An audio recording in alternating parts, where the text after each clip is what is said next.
Right. Okay, fantastic. 10:33, and as far as I can tell, 4, 5, 20, 23, 22 people and myself. That probably sounds about right, I think.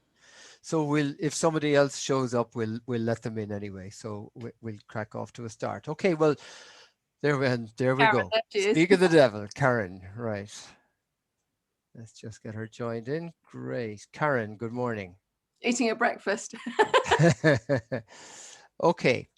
So what I'm going to do is just switch over to a screen share, and perhaps for this very first bit, if you just mute yourselves, and then we'll come back and you can chip in with, whatever you want to say. So let me get on the right place here now. I think that's it.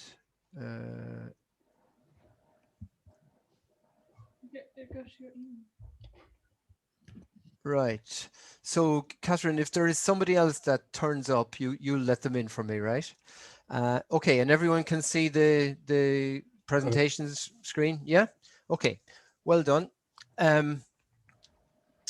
So welcome to this day, which is a mixture really for people who've finished part 3 and those who've, as some of you said there, you've just completed part 2. So I'm delighted to have you all here. So I'll just put this relax as being recorded simply because I will provide you all with the link to the recording afterwards, so that don't worry if something is you're thinking, oh my God, like how I'm never going to remember that or something like that. You'll be able to go back over it in the recording as well afterwards.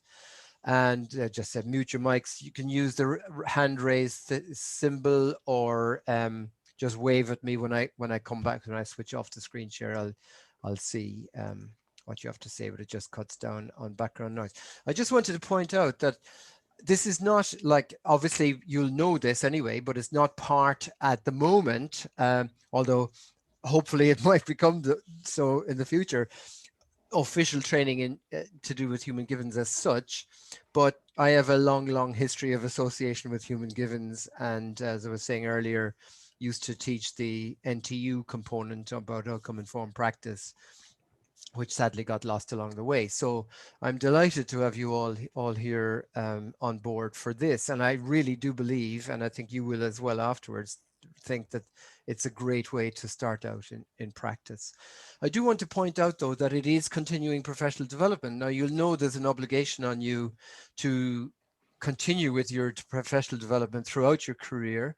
And you'll see if you go to the definition, I think most of you are now members of the HGI, so you've got access to the members area.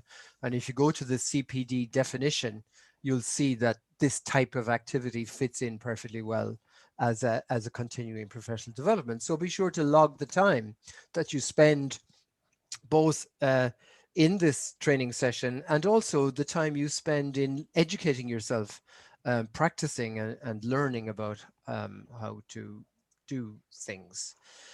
Now, I set you all some pre event tasks to do, and we'll find out how well you got on with those in a while. So to set up Pragmatic Tracker so you could log in, read the copious amount of material I sent you, which is gradually grown longer and longer over time, and think of any questions you have. And I sent you a link to the measures, and I think I also sent you all the measures that we in particular want to talk about today. I want to mention something about client consent. We're going to study the measures, set up a practice client. These are day 1 learning outcomes. How this fits with RIGAR, client consent issues, logging in, 2-factor authentication, what that's about, understanding the client list page, the user page, updating your profile, adding a new client, verifying email, deciding about which measures to use and why, adding a session, understanding the different options around measures, charts, what does it all mean, summary page, working collaboratively with your clients.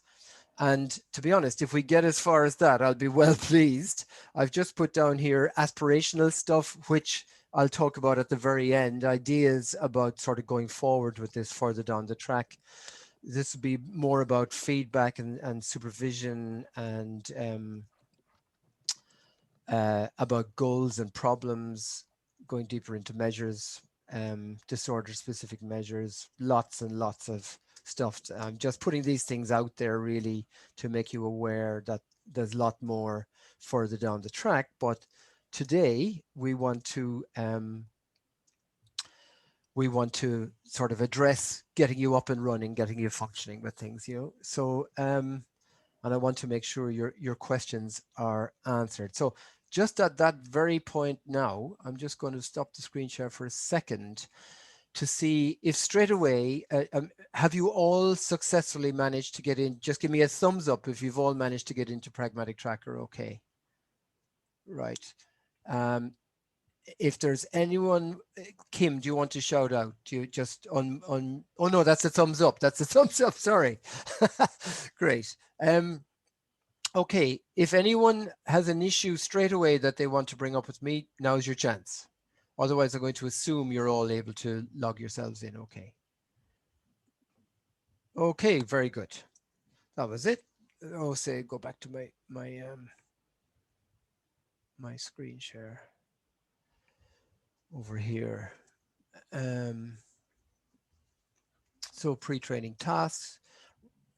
Any questions you have as a result of the material? Right. So just jumping back again to you. Are there any burning questions as a result of any of the material I sent out to you? Anything that's not clear to you or anything? Everyone's good. Oh, marvelous. This is great. Okay, let's go back again.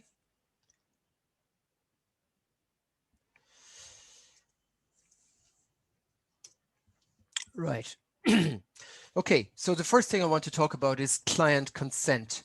Now, this is very important because you'll see on the members area of the website, there's plenty of information with templates about how to create the information that you would share with your client prior to taking them on board for treatment and getting their consent. So this is very important with GDPR about making sure you're abiding by the correct legislation and ethically as well, of course. Now there's varieties of ways of doing that, and you're provided with those templates through HG, and you can modify those templates according to what you want for yourself. But it's something you would send out with your preliminary information, if you like, when a new client contacts you, explaining stuff about, has somebody got a question? No? Explaining about, payment arrangements, how to get to you, what to expect, and all the rest of it. And as part of that process, you want a way, whether you do it simply with the client emailing you to say, yeah, fine, I accept all of that, or, physically they come into the room and they have a confidentiality statement that they sign and agree, and you store or you upload onto Pragmatic Tracker. You need to do that process, and it's very, very important. Have to have the client sign if it's face-to-face, or have them email to confirm acceptance if not face-to-face. Keep it safely. You can upload it into Pragmatic Tracker if you want, but I would advise you also keep it somewhere safe. It's very important that you do that. I provided you with the link to where that information is within your within the HGI section. Here you are. You've got all of these different templates in there. But it must come prior and keep safely, right? So yeah, I wanted to show you something from Jennifer Broadley, actually.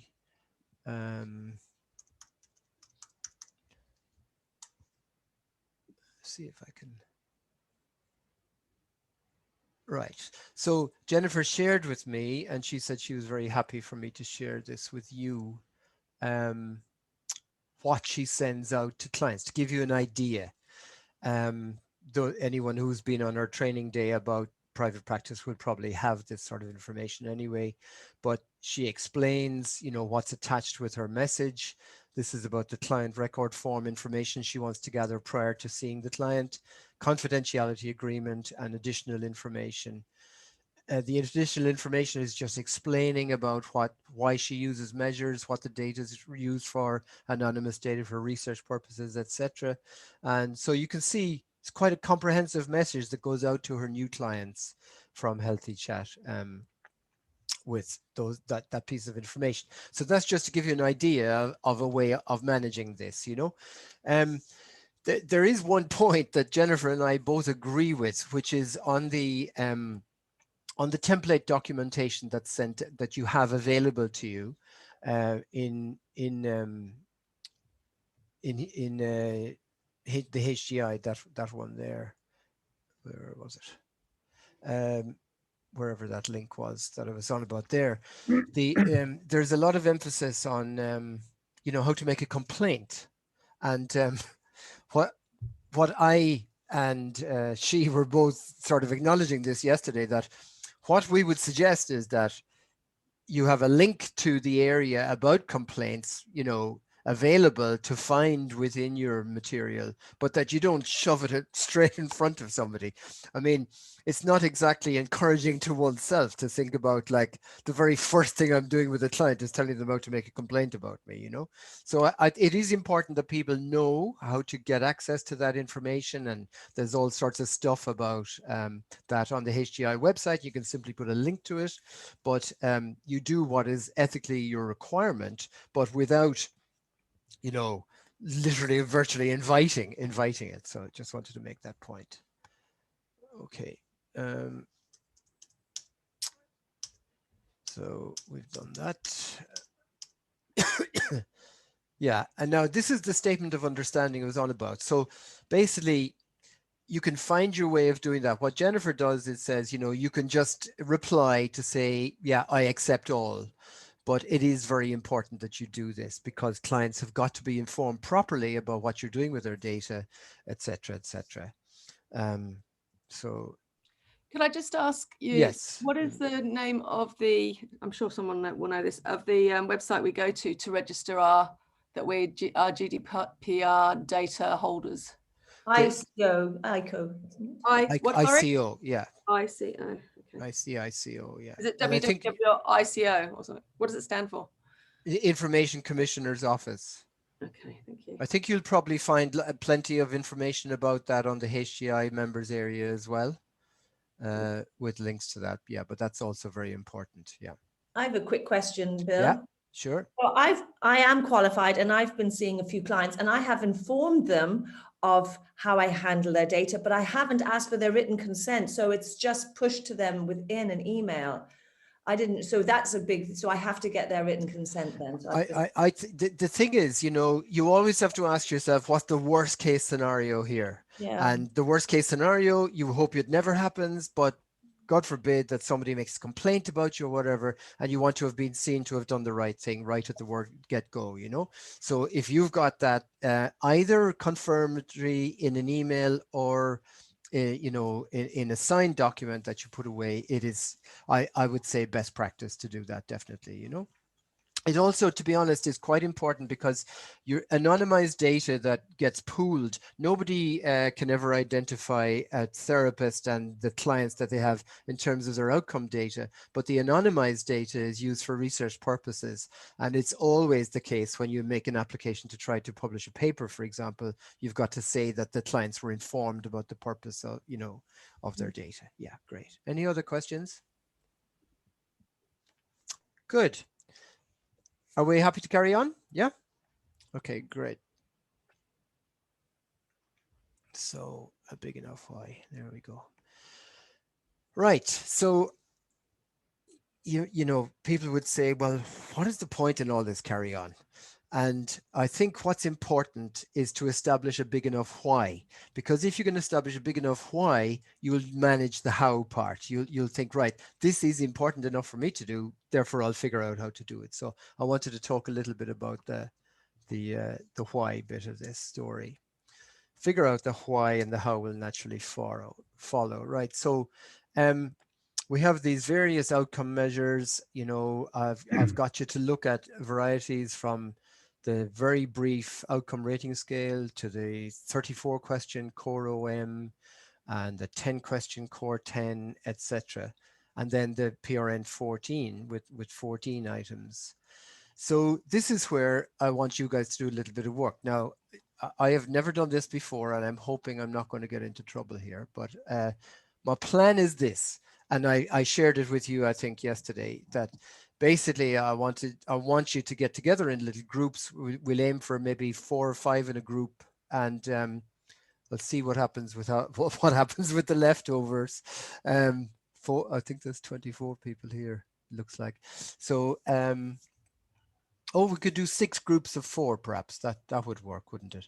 And I want you to just spend a little bit of time chatting with each other about. Have we got everyone? Yeah. It's magic, Andrew. Magic. Yeah, great. And you don't, you're automatically joined back. You don't have to click on anything, no? No, automatic. No. Excellent. Okay, great.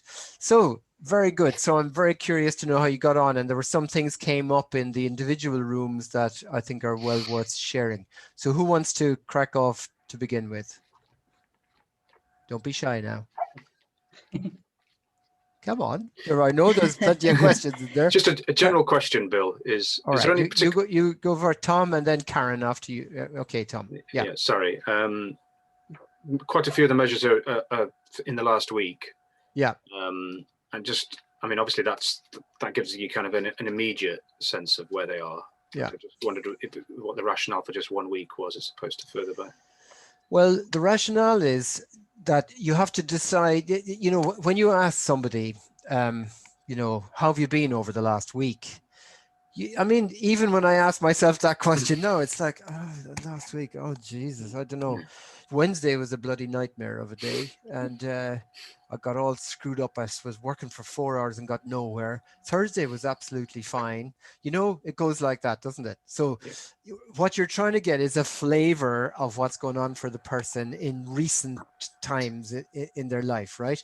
Whereas if if you said like, over the last 6 months, how have you been? It's very difficult to focus on that, but there's a chance that you can sort of get something from over the last week. The other thing is you want the measurement point to be very close to the therapy session. So that's why, like with the reminders, they go out the day before with the measures, ideally. So the client fills in the measures close to the therapy session or actually in the session itself, you know. So that's why, really, because it's to help focus their attention really on how things are at the moment for them, you know. Yeah, thanks, Bill. Good. Karen. Oh, it's just from a practical point of view in our group, because Nicola rightly said that depending on who you're working with, they may not have the actual physical ability to print out or even the experience, you know, to fill it out and return it. So that could be practicalities for some clients. And then I work with people with dyslexia and ADHD. And for some people, it's off-putting. Filling out application forms and things can be challenging. And so just to somehow be thoughtful of that and either establish that through a phone call or in an email that you say, if there's any, you know, challenge with any of these forms, we can address that in our first session. Very good point. Let me just straight away though say that there's no sending out of forms to the client for them to print out or anything like that, right? What happens with Pragmatic Tracker, as you'll see, is that if you do choose to send an invitation out to the client with their reminder to fill in the measures, they click on it, they come up, they're very easy to read, one item at a time, and it's all done securely within an electronic system, you know, so they're not having to like think, how do I print out a measure, how do I fill it in, how do I send it back? They don't have to do any of that at all, you know. And of course the same when they come to see you in the appointment, you don't have to go near paper. I mean, the whole point about Pragmatic Tracker is to get, I can't stand paper. And I mean, again, talking with Jennifer about this the other day, like she said, you know, she was so bogged down in the first couple of years with trying to keep where all the notes go and everything. The whole idea of Pragmatic Tracker is to eliminate paper out of your life completely, if virtually completely anyway, you know, depending, obviously, if on the other hand, and you rightly say, if you've somebody like, for example, with reading difficulty problems or difficulty literally processing the information, and you may need to work with them, sometimes you might find it easier to have a paper measure available and you can put in the data then afterwards, you know. But great points. Yeah, very good. Is that what you'd suggest doing if you were having to do it with them over a Zoom session, for example? No, over a Zoom session, and I'll show you this, you can use the chat. So you can, well, you can, through screen share, you can go Yeah. through the questionnaire yourself with them. That's one way. The other way is you can send them the link to fill in the questionnaire through the Zoom chat, and they can click on it and fill it in for you, you know? Yeah, great. Yeah. Come on, guys, there was someone else out there. There was stuff about, who was it? Was it? There's so many forms that came up. So how do you know which form to send out? Oh, you know which form to send out. Okay, so you need core 10. For us, 10 seems to be the main. Okay, so let me ask you this way. What's your reaction to the core OM, for example, the 34 item questionnaire? Kerry's shaking her head. It's very long. It's very long, right? Mandy, just unmute yourself for a second. Yeah, sorry. Yes, it's just too big. It's too big, right? Okay. Anybody love it? No. Don't know it well enough to comment. Right, yeah. So the core OM, Matthew. No, so let's finish this bit. I've got a question after. Oh, you have another question, right? Yeah. So the core OM is a very, very robust, very well established measure. With millions of clients have filled these things in over the years. It measures 4 different areas: functioning, symptoms, risk, and well-being, and with different questions going into these different domains. And you will notice, if you look at the core OM, there are 6 questions to do with risk in the core OM. So it gives you a huge amount of information, but it's a pretty heavy measure, if you like. Now, the very first paper published about human givens in practice was based on a study done at a doctor's surgery in Luton. And it's a paper I'm very proud of. It took an awful lot of work to get it over the line, but it's a very good paper, and it was published in a high-ranking journal as well. And what we established through that paper is that the core 10 measures very similarly to the core 34. So you ask 34 questions. Within those 34 questions, there are 10 questions. Those 10 questions just alone asked provide, in terms of the psychometric quality, the score, in other words, the change point, exactly the same information. So there's almost no difference between the two. Now you could say, well, yeah, but I want to know that other information of those 24 questions. Well, in my experience as a pragmatic clinician, I don't want to overburden the I want the information I get back from the client. If I'm going to ask another 24 questions, I want them to be different 24 to the ones that are in the core OM. So if you think of the PRN 14, that's 14 questions. The ORS is 4, that's 18. Core 10 is 10, that's 28. We're still less than 34, but we've got a very different sort of feeling from the different sort of information. So I'll come to Matthew, and then we'll pick up from there. Matthew. Can you tell me what the PHQ and the PRN stand for? Yeah, the PRN simply stands for Pragmatic Research Network. That's all it stands for. Yeah. Okay. And the PHQ is Patient Health Questionnaire. So what do you think about the PHQ? The PHQ-9. Yeah. That seems, it's all focused on the negative, it seems. Correct. And what particular sort of problem would you think a person's suffering from that scores badly on the PHQ? Well, in the group we said depression. Right, exactly. So that's okay. So use that one for depression. Well, I'll say more about it in a sec. What about the GAD-7? What do you think that's focused on? So anxiety. Anxiety, exactly. So here's the thing. GAD-7 and PHQ-9 were designed by Pfizer Chemical. Pfizer Chemical is a major pharmaceutical company that designed, of course, the drugs to treat anxiety and depression. So these measures actually came about originally designed by Pfizer to encourage GPs primarily to diagnose anxiety and depression, and lo and behold, to get the Zoloft and the other anti-anxiety medication that they sell. The challenge is that GAD7 and PHQ-9 were adopted as the standard measures for IAP services, improving access to psychological therapy. So if you self-refer or you go to a GP in this country, in England primarily, and you end up in an IAP service, you will be measured using GAD7 and PHQ-9. In fact, many of these services are not paid unless they produce the data through GAD7 and PHQ-9. So they're highly significant in that sense. We were already establishing our pragmatic research network.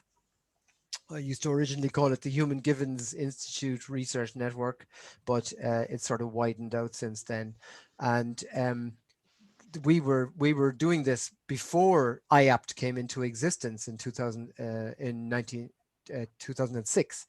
And we already decided we liked Core 10 because our first paper showed that the Core 10 was a very good measure, practical, 10 questions, easy to add the score up and see what it is, rather than the Core OM. Lots of people would argue strongly with me that that's not a good idea. However, the therapists really like that idea. They find 10 questions, one risk question, very helpful. And the ORS, of course, is a very, very different flavor. So that's combination of ORS, Core 10, and PRN 14, in my estimation, at the beginning of a course of treatment is very helpful. If you feel that's too much, drop it back to maybe even to if you're starting out and you want to just use one instrument, or maybe two, use the Core 10 and the ORS, because they sort of give you different things.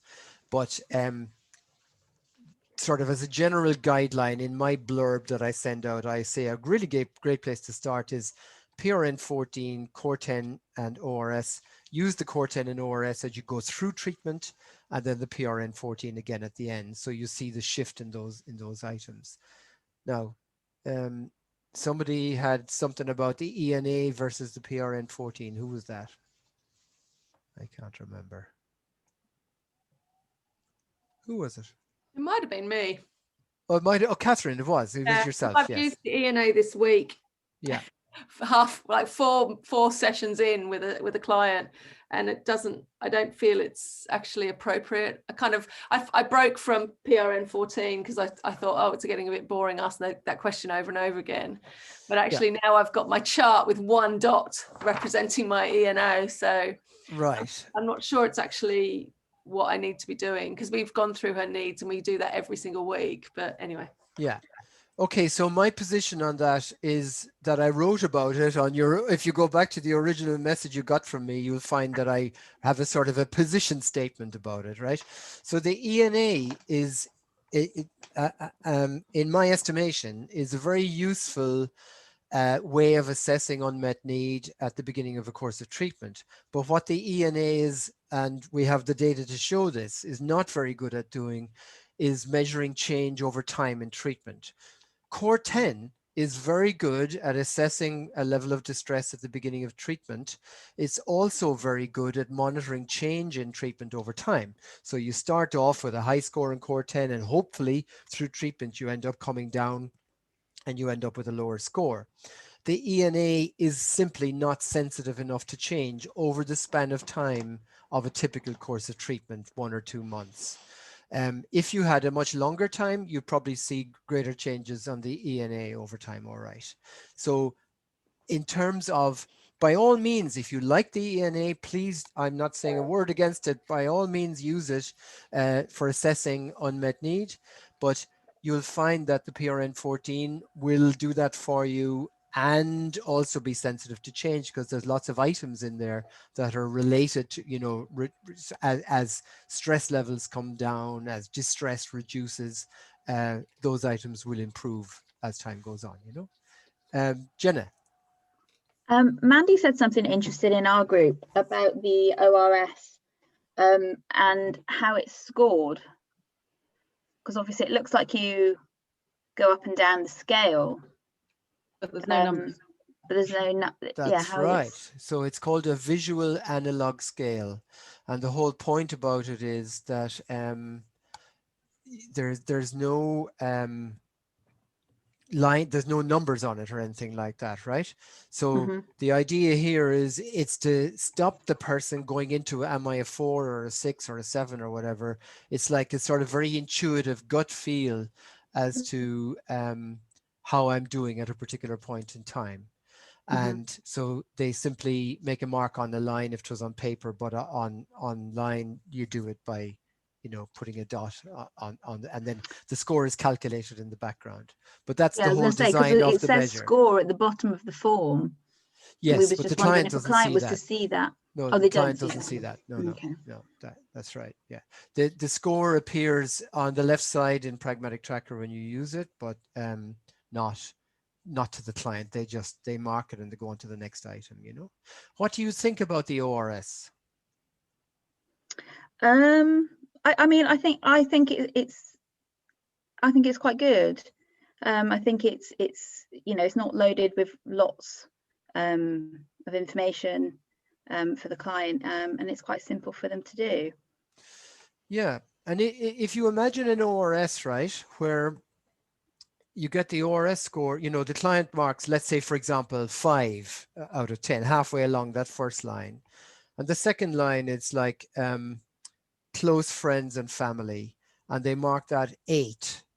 And then you get to work, school, or wider social network, and they mark that 2. And then they mark the bottom one 5 as well.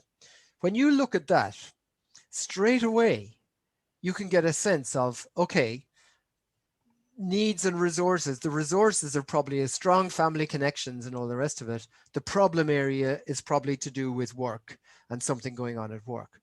That's a pattern you'd often see. You often see it the other way around as well, that where family close friendship is way down, but work, school, wider friendship is up higher, which is telling you that, you know, out in the wider world, things aren't so bad, but there's a lot of trouble maybe going on in the some interpersonal relationship at home. So it's often very helpful to zoom you in on a particular area of distress or difficulty, and resources as well. Remember, the thing about this is that when you get a very positive response to one of these items, it's telling you about the resources that a client has. So you can be curious about that then. You can say, you know, I notice you scoring really high on that point about connection. Can you tell me a bit more about that? And that allows you to find out what's going on, you know, where the strong connections are. So it's not just deficits and where the problems are, it's where the strengths are as well, you know. Pauline, got a question? Yeah. Yes, Bill. Which is the best form to send out a measure with PTSD? Which form would you? Right, you're jumping the gun a little bit. That's sort of part 2. Okay. But they are all available to you. The impact of event scale is a very good measure to use with PTSD. Yeah. Because in our breakout group, we were talking about, and I couldn't find it here. That's right. I didn't want to overwhelm you, to be honest. Okay, so that's part 2. That's fine. Thank you. Yeah, great. Matthew, another point?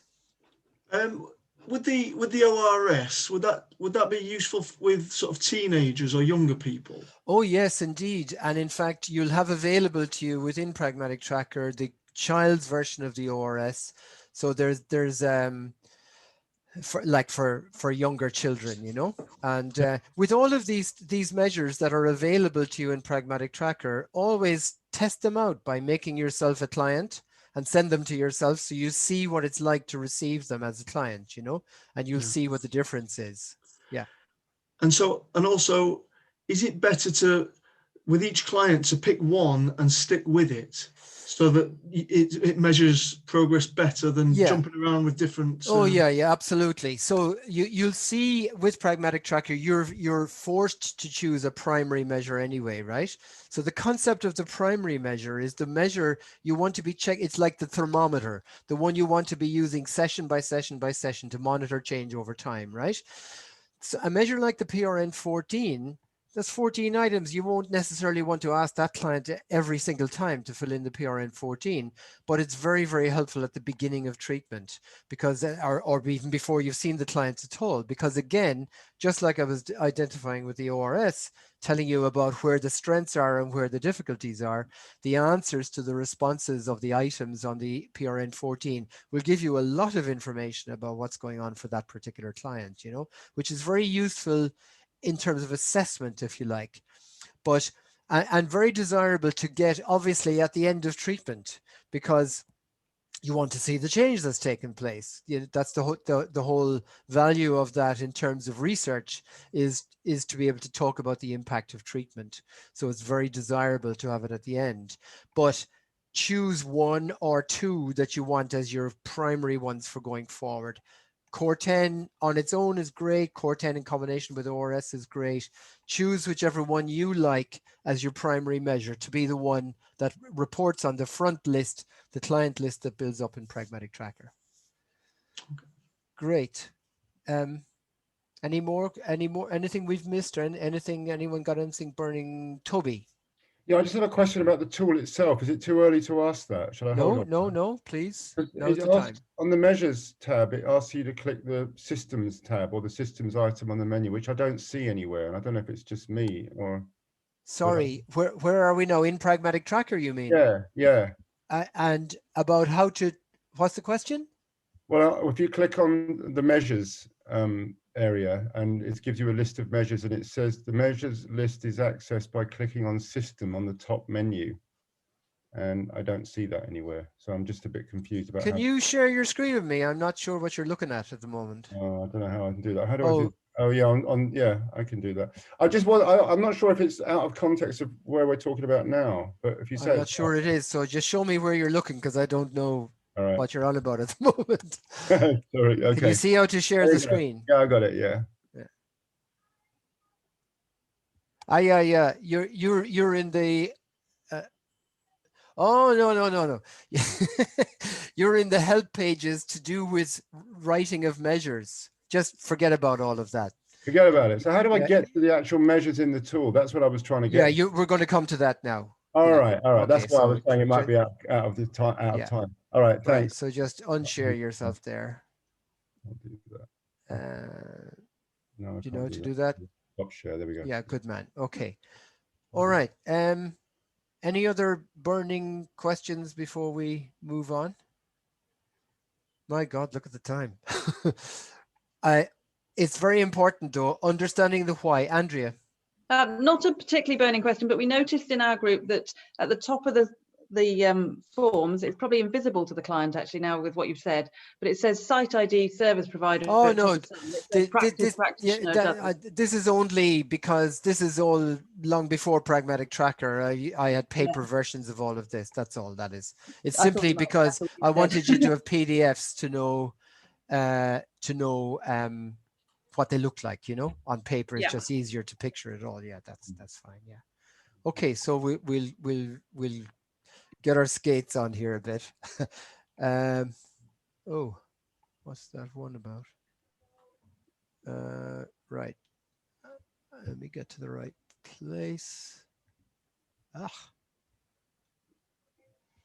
I in the right place now?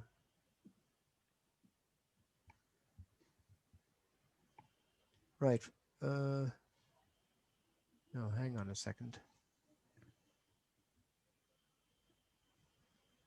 Oh, there, I think that'll do it. Can you see my screen? Yeah? Yes. Yeah, okay.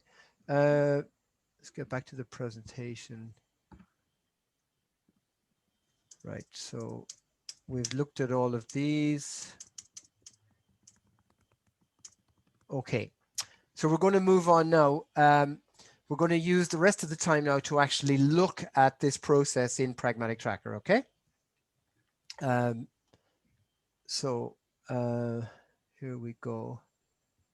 I'll just start this here again.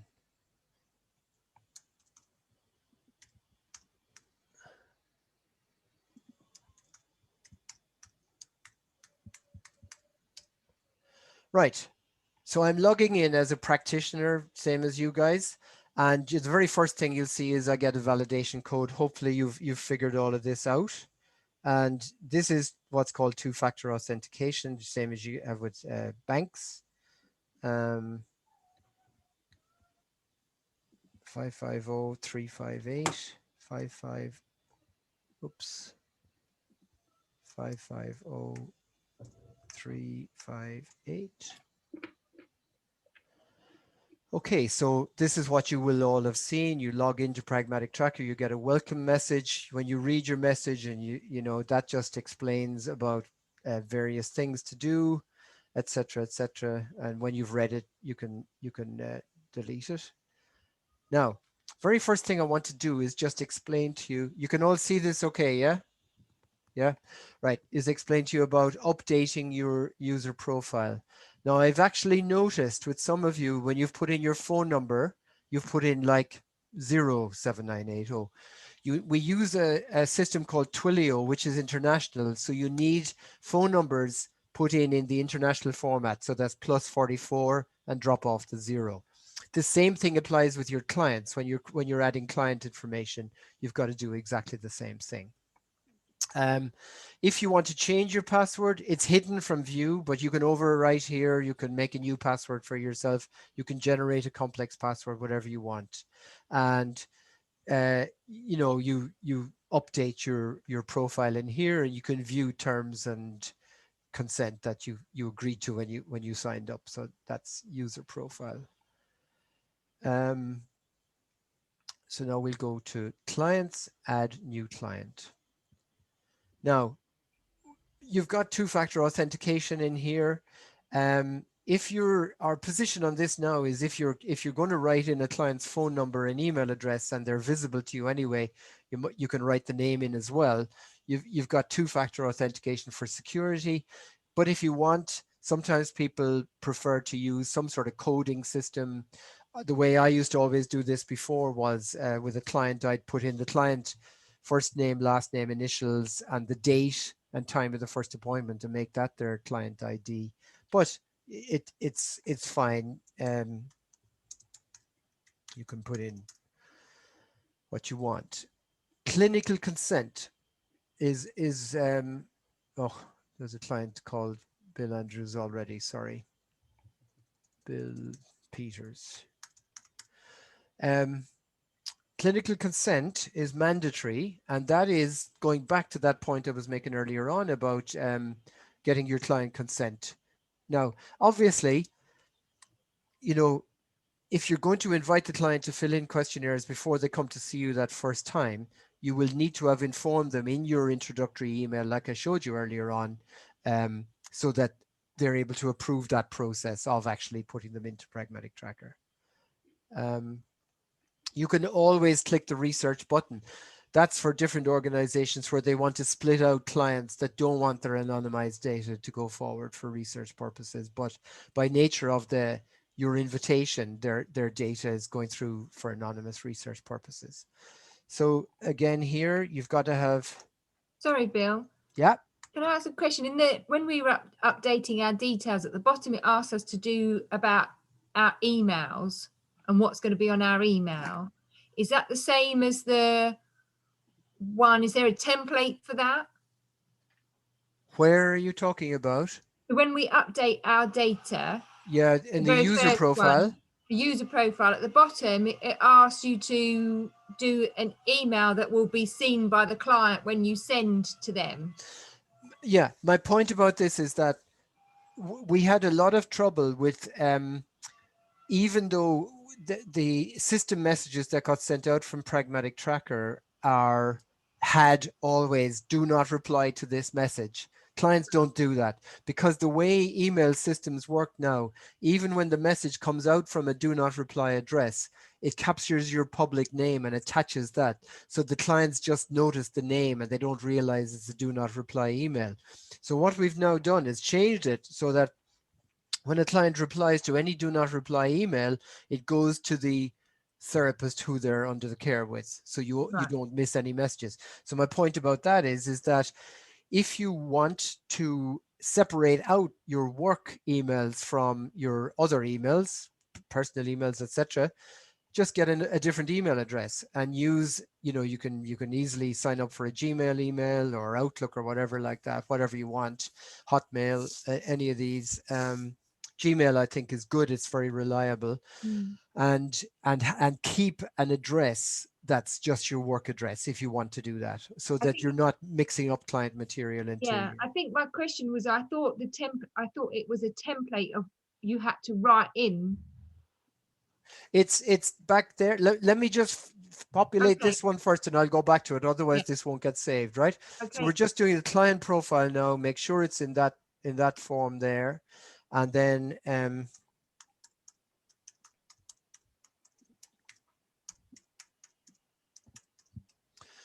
now you notice for you guys at the moment, on purpose, I haven't switched on SMS because I want you to get used to the email functionality first of all. Later on, if you want, we can switch that on for you. But there's two reasons not to do it. One is you got to pay a bit more money for it. You've got to pay some money for it because it's an honesty box scheme, but it's 3p a text. And secondly, it's often really not necessary. If the client has a smartphone and their messages come through fine on the email, then that's fine, you know. So as soon as I type in an email address here, this box is red. If I hover on it, it says click to send verification email. So I'm going to do that now. And what will happen is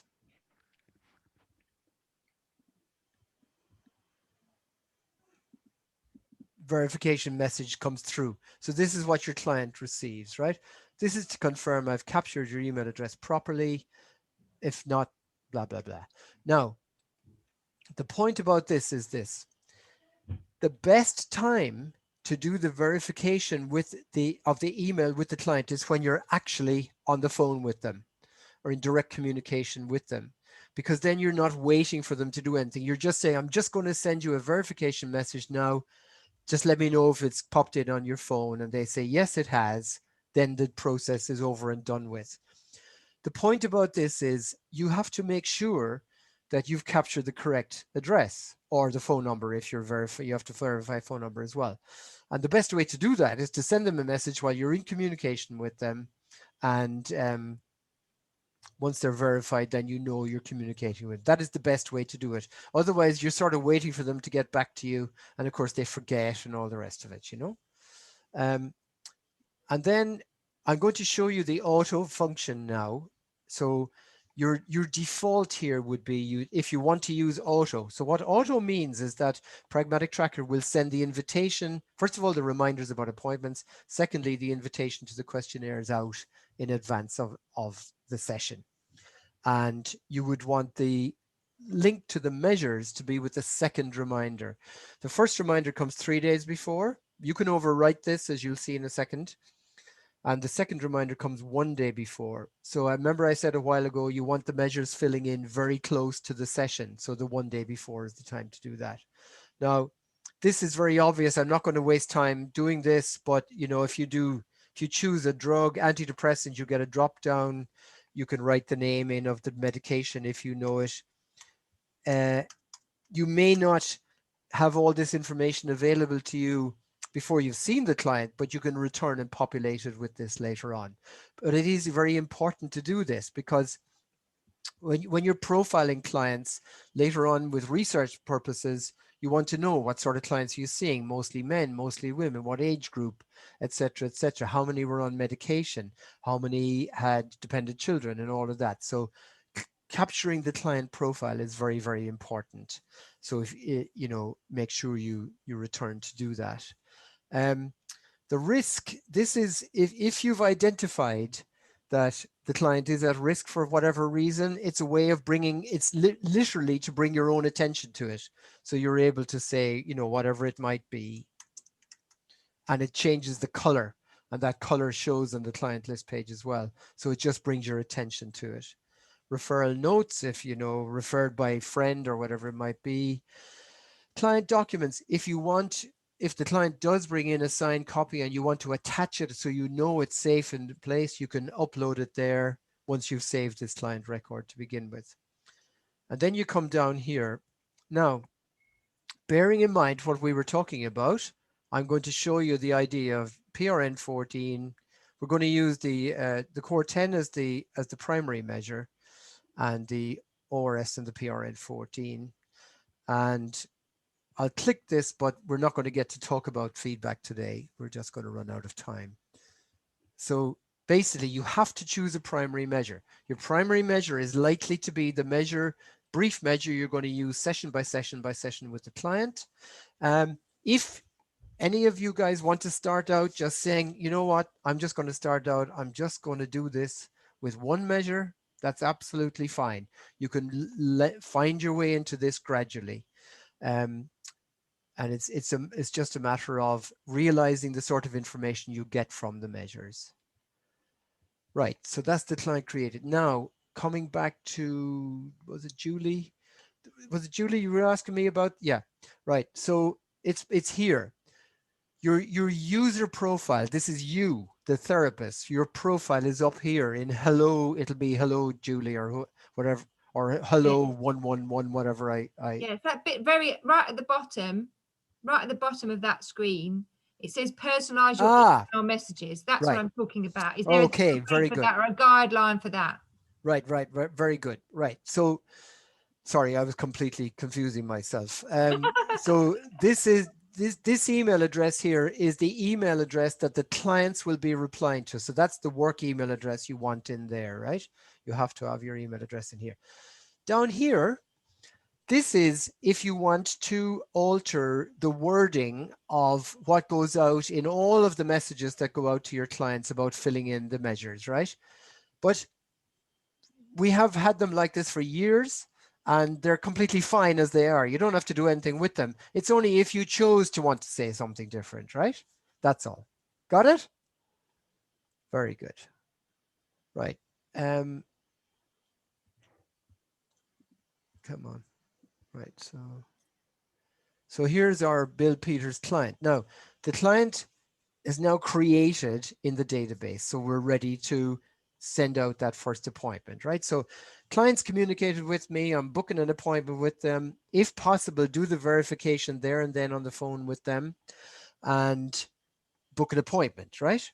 As soon as you book an appointment, you're ready to go to that client. You can see the profile tab is yellow. That's because I was just showing you about the risk. Let me just turn that off again. Oops. So the idea is it's called, the color is to bring your attention to it. That's all, right? So we go to add new session.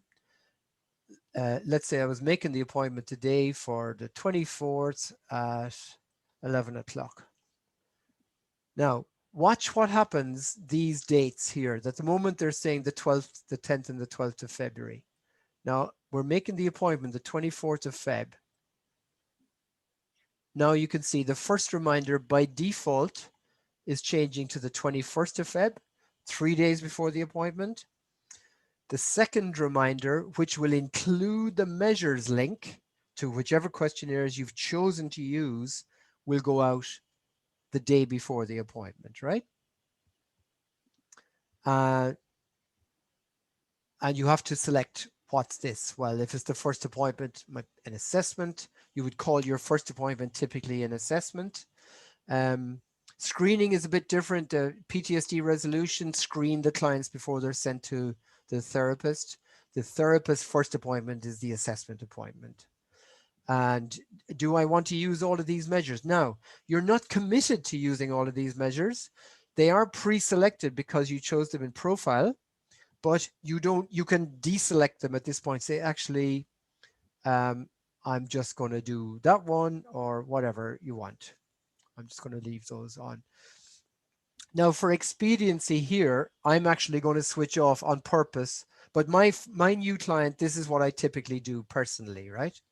You can see GAD7 and PHQ9 are all in here as well, but that would be my typical setup for a new client. But I'm going to deselect these simply for speed, just to help us move along here quickly. And so we go create that session. Now, if the email address has been verified, you have no more to do. The link is going to go to the client before the appointment. They will hopefully fill in the measures. You'll get a confirmation message to say they filled in the measures. And before the client walks in the door to you, they will have completed the measures. But you're able to override the automatic system anytime by this section on the right here. So you can see it said send reminder and measures link. Now, when I click on that, a pop-up comes up and it says, click OK to send a client a reminder for this session.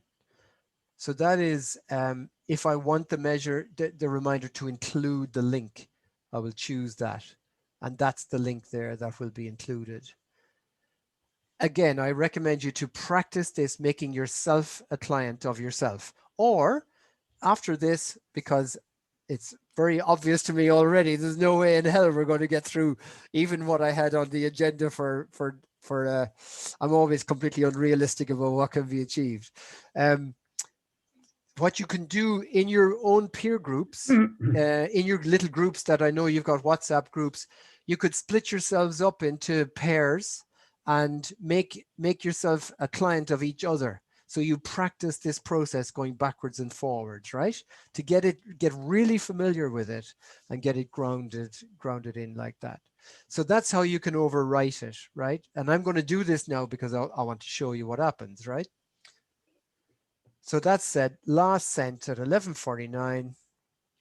I've made myself the client. Here's what I get. Appointment reminder. You're all seeing this? Yeah? This is a reminder for your appointment on the 24th at 11. Before your next session with us, please fill in this online form. So I'm the client now, remember? I click there. And then off I go to the races, filling in the questionnaires. Scoring them in whatever way. Now you notice when I get to the end, so if there were 28 questions, PRN 14 would roll into core 10, would roll into the ORS. I get to the end and this is what happens. Thank you, you've answered all the questions. You may close your browser now, right? Now, as soon as the client has done that, if I just simply go here and refresh, it pushes me out. Security. Oops, demo 1, wasn't it?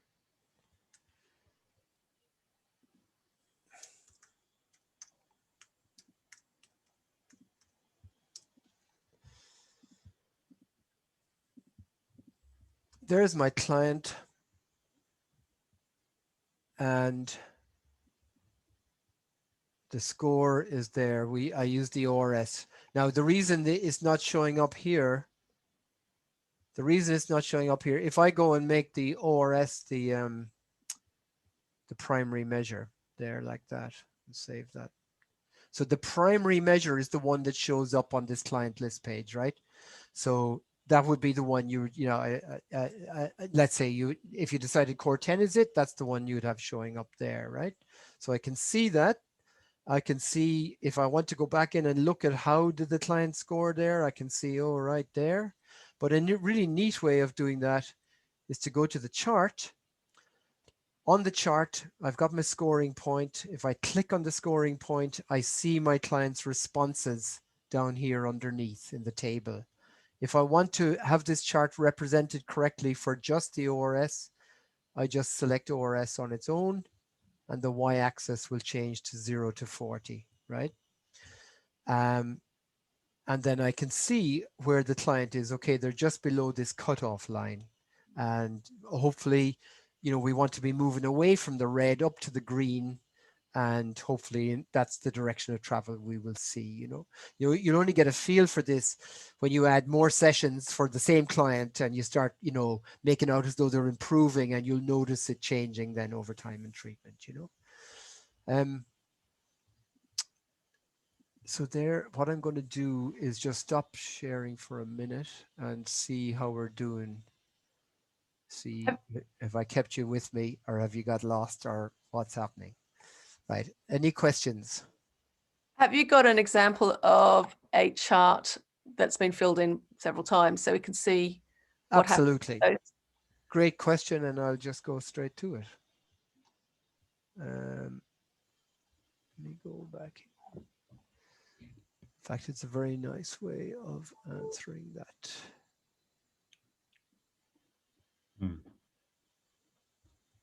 Now, these, by the way, are real clients of real human given therapists in treatment, right? Or this, well, closed treatment. They've had their treatment. So this actually was a client who had the YP core. Now, the YP core is basically the teenage version of Core 10. It's a 10-item questionnaire for teenagers, which is available to you to use, and you can go and look at that.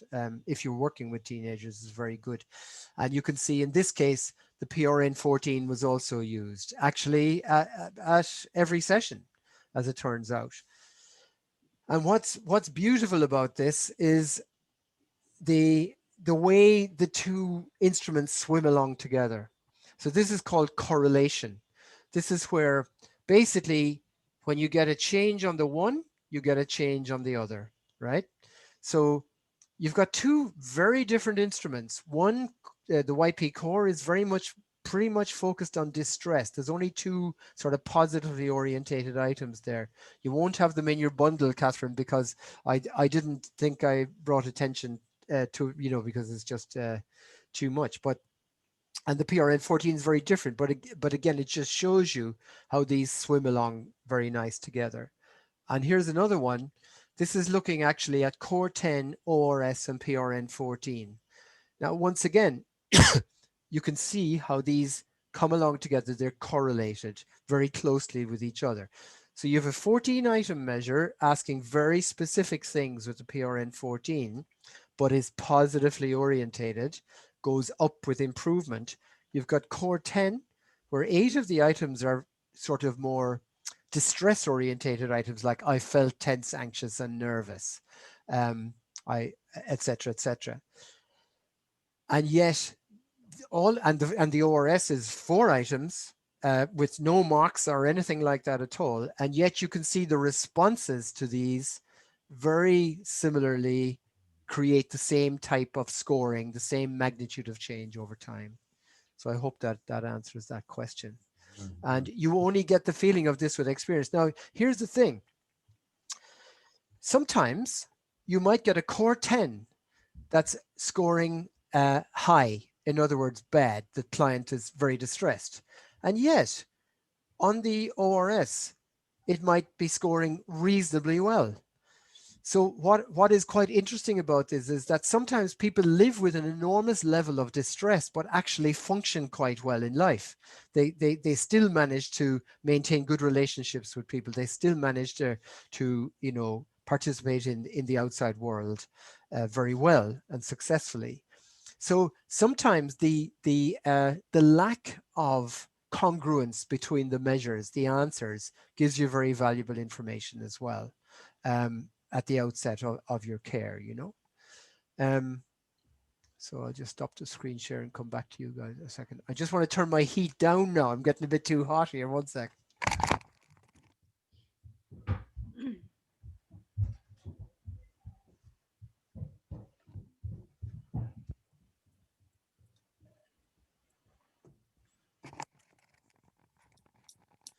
Right. Julie. Said a question that came from our sharing earlier and some experience of clients that we were saying that the context, sometimes somebody could say, oh, I measured like this here, and which the ORS picks up. But I'm wondering, on a daily basis, does the client have access, if they chose to go in daily and monitor? No. Next. No. And the reason for that. Is that something that you've considered? Sorry? Is that something that's been considered? No. Okay. No. The reason is noise. If you think back, like I said, about over my last week, right? I mean, I consider myself to be, at the moment, I would say if I filled in all of these measures, I'd be scoring pretty well, life's fine, and not worried about anything, right? But my God, if I scored it was it Thursday morning or Tuesday morning, right? Where a lot of I had a lot of difficulty with something, I'd be like a bear with a sore head, and that would have been all, you know, the measures would have been all over the place. So no, I mean, it's a little bit like the stock market. If you're invested in the stock market and you're listening to the noise of the day-to-day fluctuations, it's not really telling you about the more steady trend over time, you know. So it would just be too much noise, too much fluctuation. Yeah, it might be something that I'd like to talk to you about afterwards, because I'm just thinking for the complex PTSD clients, something that helps them is tracking. Yes. And so I just wondered if we could build, if that's a possibility in the future, build well, I actually have a very good solution for that, but I'm not going to get into it right now because that's why I said take that offline. But that's great. I mean, we'll talk that about that in another day. Yeah. Okay. Right. Any more? Have you all, by the way, tried to set up a client so far? I mean, some of you only I know just joined very last minute. I've seen lots of heads nodding anyway, right? So I would really implore upon you to practice this, right? You know, this is a new skill. It's like getting a new mobile phone and they've changed all the icons. You don't know where any bloody thing is and all the rest of it. And you need to go in and fiddle about with it and get familiar with it. I would say, number one, always have a test client in your system. You can always soft delete them. You can delete them so they're on your deleted list and undelete them again, which I'll show you those things in 2 secs. But I would also encourage you, because you're already naturally in groups anyway, to find a partner from amongst your groups there and say, right, you know, Helen, I'll be the client for Toby, and then Toby can be the client for me, and we'll go back and forth practicing filling in the measures and you know, finding out where the little flashpoints are, where the difficulties are and stuff like that, and you'll very quickly get familiar with it. Remember as well that throughout there's help everywhere. There's loads of training videos. I also sent you a list of very useful startup videos just to get your first up and running with your first couple of cases and stuff like that, to get you up and running like that. I cannot believe the time. It's 11:59. This is outrageous. I mean, obviously it's the first time we've done this, and it's highlighting for me just how much time is needed to, you know, to try to do this. I've got sorry, can I have a question? Yeah, absolutely. If someone comes to you, say, well, I had a client with a dog phobia, and I got her to fill out the ENA with me, and I think that one of the questions is, you know, have you felt secure? You know, it's a question about security. Have you felt in control this week or sort of whatever? And she said, do you mean when I'm out with dogs? You know, do you mean when I'm in the park and there's dogs, or do you mean generally, you know, at home? And I didn't know, I wasn't sure myself. Yeah, very, very good question. So the point there is that the ENA would not be an appropriate measure for that situation, right? The ENA would be grand as an appropriate measure generally to find out how the person is in their life in general, but focused in on phobia, it wouldn't be it. Now, there are IAPT measures actually specifically for phobias, which we've built. And so email me about that if you'd like me to switch one on for you. Okay, lovely. And that would have been the one to use in that situation, you know, that's specific for the thing in hand. Great question, Matthew. Yeah. What I want to make sure I show you, let me just go back. How do I get back here? Come back, get back to there. That's where I want to go, right? I want to show you something important. Ooh, which one is it? That one. Right, you're seeing my screen, yeah? Yeah. If you add another session for this client here, let's say it's the Seems like it's running over a bit. I don't know how long 28th. I've just scheduled a chat with one of my colleagues from one of my peers to carry on with the exercise that he's asked us to do. Therapy.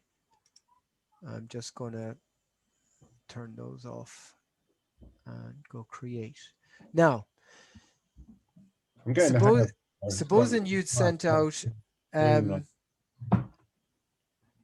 Sorry, I'm just getting interference there. Somebody's not muted, I think. I don't know. I can hear a deep voice. Supposing you send out the questionnaires by email before the session. Client pitches in, they didn't fill it in, they forgot, whatever like that, but you want to, and you're having a Zoom session like we're doing now, right?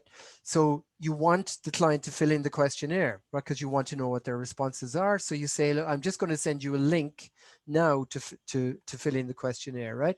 What you can do is when you click send there, if you just pick that up and copy it, right? And then go to your, just got to stop the share so I can see the chat for a second. So you'll see I've just sent you the link in the chat, right? So then you can ask your client to just click on the link and off they go to the races to fill in the questionnaire, right? Now, the other point about this is, am I in the right place? No, there. Right, are you seeing that again? Yeah. The other thing is that if for some reason you say, right, Bill, I don't really want to use auto for the client. Auto, remember, switches on the automatic sending out of the questionnaires, right? And you say, well, I don't want to do that. I want to be closer to it myself and manually in charge of all of this. You can keep the auto switched off. And you can either now manually do it like this, like that. But supposing there's some other information you want to share by email with the client related to what you were talking about in the session or something like that. You can write your email, and if you want them to fill in the questionnaire for that next session, you can just copy that there and paste it into your email as well. So that hyperlink will work, you know. The other way you can do this as well is open client questionnaire and screen share. So, but then you would be answering the questions for them unless you pass over the mouse over to them. So it's probably better to actually give them the link and just give them a minute, you know, say, I'm just going to go get a glass of water while you fill that questionnaire in. I'll be back in 2 minutes. That's what I would typically do with a client in the room, by the way. With me, my own pattern is that I would not be hovering over the client when they're filling in a questionnaire, you know. So I think we'll come back to you guys now at this point. Have we got any final questions, or how are you feeling about this? I'm curious to know what's your reaction to it. What do you think about it, Elizabeth? Unmute yourself. Oh yeah. I can't wait. I can't wait to get going. Great, I great. mean, I sent myself a questionnaire last night and could see how lovely it is that you only get one question at a time. Yeah, yeah. And I say I quite often find questionnaires a bit dry and Yeah. a bit boring. Yeah. As the therapist to fill them out. But when you just get one question at a time, I think it's much more calming and simple for them to be able to do it on their own and reflect, and it's going to save a lot of time as well. I did an emotional needs audit face to face with the client, and we went through it. It was one of my first, and it took forever. I was actually using innate cards, and so there's lots of considering and lots of discussing, and I thought, crikey, this is just far too slow. So to be able to send it to them before, I find it really user friendly, and I think it's brilliant. I can't wait to get going. Fantastic. Very good. Very good. Catherine. I feel like, and I know you're hoping to do some more training with us, but I feel like we're just scratching the surface. Like this is just the tip of the iceberg. This is so much how to use this tool. It's fantastic. Brilliant. Any more comments or questions or anything like that? Andrea. I haven't used it at all yet, really. I've only just started it in the last couple of days to look at it. And I think it's great. I love technology like this. I'm wholeheartedly going to embrace it, I think. One of the things I was saying in my breakout session was that I've actually really enjoyed going through some of the questions with people in session, because you get to see their body language and everything else. You feed off them in a different way when they're discussing their answers. I totally get Elizabeth's point. It does take ages sometimes, but that depends on the client. Some of them whiz through it. But that's right. I'm not quite sure how I'm going to Yeah, exactly. So here's the that thing with extra this. info. You're setting out on a journey here, and you will figure out your way of doing this. What's really interesting, and by the way, my aim, very ambitious aim, but my aim is every month to do a sort of a like a drop-in session at my target is 5:30 on Wednesdays, the last Wednesday of the month, and 10 o'clock on the last Thursday of the month. If you're interested in coming, if you can come on the 10 o'clock one, there's 30 people already signed up to do. I don't mind how many show up, but there's like 12 in the 10 o'clock on the Thursday. I'll send you out the blurb about it. You're more than welcome to come in. It's really interesting for me to hear all the different ways therapists are using this, and really in extraordinarily different ways. You know, I heard something, I mean, I've been at this carry on for 15 years, and I heard something unbelievable the last day, which was in fact talking about the impact of event scale and using having the client fill in the scale in the session to activate the emotional template for somebody. And I thought, what a fantastic thing to do. You know, it's just wonderful to hear about this. So you'll develop your own style. Some of you won't want to send out measures in advance of sessions at all. You won't feel comfortable with that.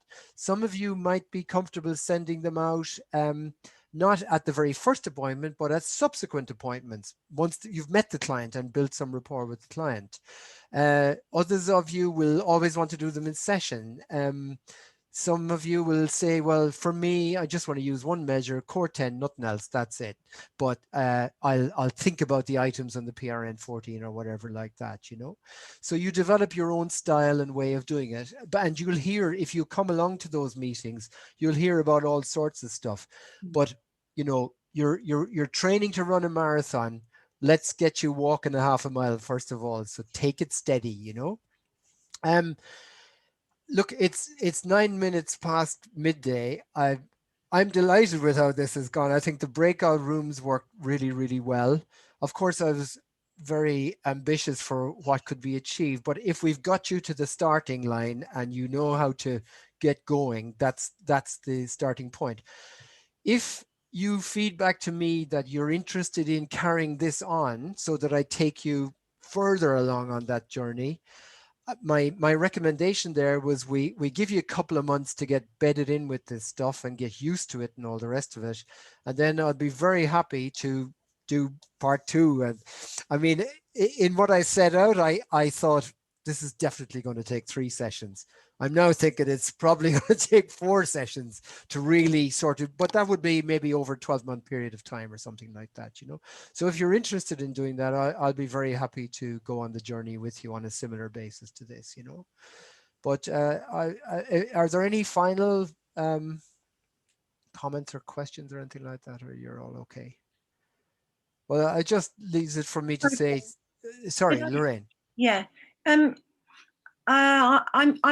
kind of used to using quite a lot of systems, and I am also wanting to embrace this system, not wanting to be negative, but does it ever go down? About 18 months ago or 2 years ago, the system went down when a digger drove a great big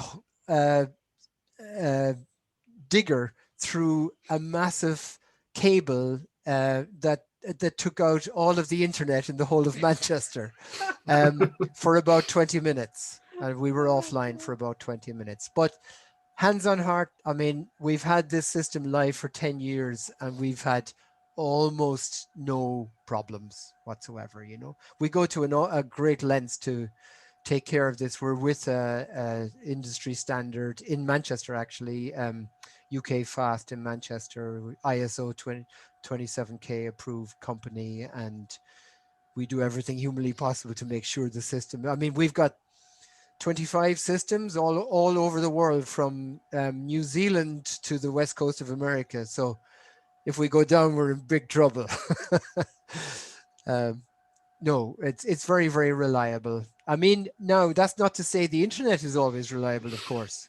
I mean, I can't control for other factors to do with the internet provision in your area or the contention ratios and all the rest of it. There are problems like that, as all right, you know.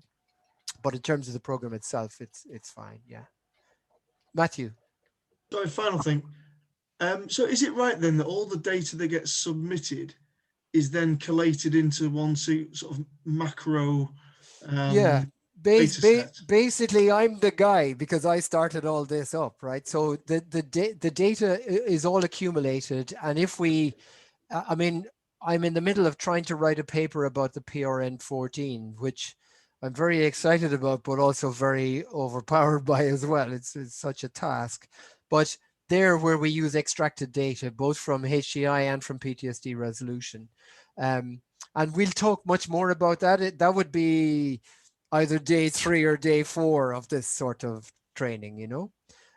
But yeah, great. All right, guys, listen, I think we'll call it a day there. Thank you very, very much. I'm delighted with you all. I'm thrilled to think that some of you have only literally completed part 2 in December, are already embracing this. Please talk about it.